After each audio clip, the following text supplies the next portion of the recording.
न जाने कितने ज्ञापन सौंपे गए, 3 दिवसीय प्रदर्शन किया गया हर जिले पे। उसके बाद राजधानी लखनऊ में एक प्रदेश व्यापी धरना प्रदर्शन किया गया जो कोई आंगनबाड़ी कार्यकर्तियों का था, जिसके बाद आपको देखने को मिला होगा कि हजारों की संख्या में आंगनबाड़ी कार्यकर्तियां राजधानी लखनऊ के इको गार्डन में पहुंची और अपनी आवाज को बुलंद किया, जिसमें उनका साफ तौर पर यह कहना था कि जब तक सरकार उनकी बातों को नहीं सुन लेती है, उनकी मांगों को नहीं मान लेती है, तब तक ये धरना प्रदर्शन ऐसे ही चलता रहेगा। और आखिरकार 2 दिनों के अनवरत धरना प्रदर्शन के बाद खबरें ऐसी निकलकर सामने आई कि शासन प्रशासन के द्वारा संगठन के पदाधिकारियों को बुलाया गया, उनसे वार्ता की गई और वार्ता के लिए पहले दिन भी बुलाया गया था, लेकिन इन कार्यकर्तियों ने साफ तौर पे ये कह दिया कि जब तक इनके लिए कार्यवृत्ति जारी नहीं हो जाएगी तब तक ये लोग वहां से हटने वाली नहीं है। जिसके बाद देखने को मिला कि दूसरे दिन ही शाम को शासन प्रशासन के द्वारा इन्हें बुलाया गया और उसके बाद एक कार्यवृत्ति जारी कर दी गई, जिसमें कहा गया है कि दिवाली तक इन कार्यकर्तियों की समस्याओं का हल हो जाएगा। लेकिन इन कार्यकर्तियों से बातचीत करने पर यह पता चला है कि इनका साफ तौर पर यही कहना है कि त्योहार की वजह से और त्योहार को देखते हुए अभी फिलहाल धरना प्रदर्शन स्थगित किया गया है और कार्यवृत्ति के लिए बांध ली गई है बात। लेकिन अगर आने वाले समय में दिवाली के पहले इनकी समस्याओं का हल नहीं हो जाता है तो राजधानी लखनऊ के इको गार्डन में एक बार फिर से सभी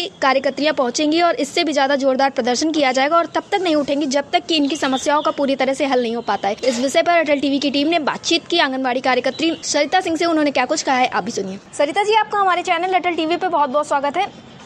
जी धन्यवाद मैडम। जैसा कि देखा गया था कि आंगनबाड़ी कार्यकर्तियों के द्वारा लगातार धरना प्रदर्शन किया गया है और उसके बाद ये आप लोगों के द्वारा साफ तौर पे कहा गया था कि जब तक कार्यवृत्ति जारी नहीं हो जाएगी तब तक आप लोग वहां से हटने वाले नहीं है। तो आखिरकार क्या कुछ हुआ है?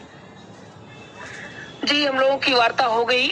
प्रमुख सचिव मैडम के द्वारा नामित 5 सदस्यीय टीम के साथ हमारी वार्ता हुई निदेशालय में, इंदिरा भवन जी, जिसमें कुछ जो निदेशालय स्तर की हमारी मांगे थी उस पर निदेशक महोदया ने अपनी संस्तुति की जी, और उसकी कार्यवृत्ति हमें मिल गई है जी, उस कार्यवृत्ति से हम पूरी तरह संतुष्ट तो नहीं हैं, जी, लेकिन त्योहार को देखते हुए हम लोगों ने धरना प्रदर्शन स्थगित किया है। जी। सरिता जी, देखा जाए तो कार्यवृत्ति जारी कर दी गई है, लेकिन इस कार्यवृत्ति को लागू करने के लिए लगभग कितना समय आप लोगों को दिया गया? आप लोगों ने कितना समय दिया सरकार को?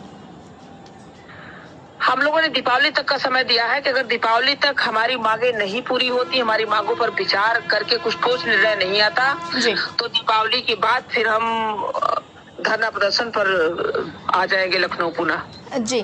देखा जाए तो सरकार तो इस समय काफ़ी ज़्यादा सकारात्मक नज़र आ रही है, तो आपको क्या कुछ उम्मीदें नज़र में आ रही है? क्योंकि अब कहीं ना कहीं देखा जाए तो उपचुनाव की वजह से आचार संहिता भी लगने वाली, इस वजह से भी कुछ कारण हो सकते हैं समस्याओं के हल के ना होने के। लेकिन आपको क्या उम्मीदें नज़र आ रही है? आप लोग वार्ता में शामिल थे उस वक्त।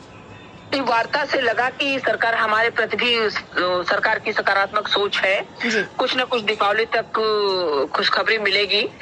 इसी उम्मीद के साथ हम लोगों ने अपना धरना प्रदर्शन वापस लिया है। अगर दीपावली तक फिर हमारे साथ कुछ इस तरह से होता है, छलावा होता है सरकार की तरफ से, तो हम पूरा धरना प्रदर्शन पर वापस पहुंचेंगे लखनऊ। सरिता जी, देखा गया था जब आप लोगों ने अपने धरना प्रदर्शन का ऐलान किया था तो सभी कार्यकर्तियां काफी ज्यादा उत्साहित नजर आई थी। इसी के साथ राजधानी लखनऊ में भी देखने को मिला हजारों की संख्या में आंगनबाड़ी कार्यकर्तियां वहां पे पहुंची थी। तो ऐसे में अपने साथियों को क्या कुछ कहना चाहेंगी?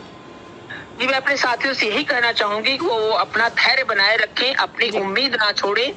सरकार आपको आपका उचित मानदेय देगी। दीपावली तक हो सकता है आपको कुछ तोहफा मिले। अगर दीपावली तक आपके साथ आपको कुछ तोहफा सरकार नहीं देती है तो पुनः हम लखनऊ राजधानी में अपना धरना प्रदर्शन करेंगे। और इस बार हम इतनी जल्दी इतनी आसानी से उठने वाले नहीं, बिना कुछ लिए इस बार धरना प्रदर्शन से खाली हाथ लखनऊ से लौटकर वापस नहीं आएंगे। जी, सरिता जी, अटल टीवी से जुड़ने के लिए बहुत बहुत धन्यवाद।